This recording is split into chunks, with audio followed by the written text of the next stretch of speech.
पोलिसांच्या हातात पुरावे आहेत आणि विटनेसही आहे, म्हणून पकडले, बरोबर? अशा वेळी ओळख तर लागणार, आणि पैशांशिवाय काम कसं होणार? आता केस न करता बाहेर काढायचे म्हटल्यावर 40-50 हजार रुपये खर्च द्यावा लागेल, आणि शिवाय हे संपूर्ण प्रकरण संपेपर्यंत माझी एक रकमी फी 20,000 रुपये असेल. हे सगळं जर मॅनेज होत असेल तर सांगा, करतो प्रयत्न.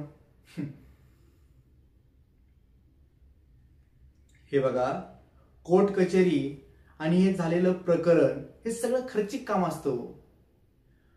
आता 1,00,000 रुपये चोरीचा आहे आणि खर्च 70,000 रुपये लागणार आहे.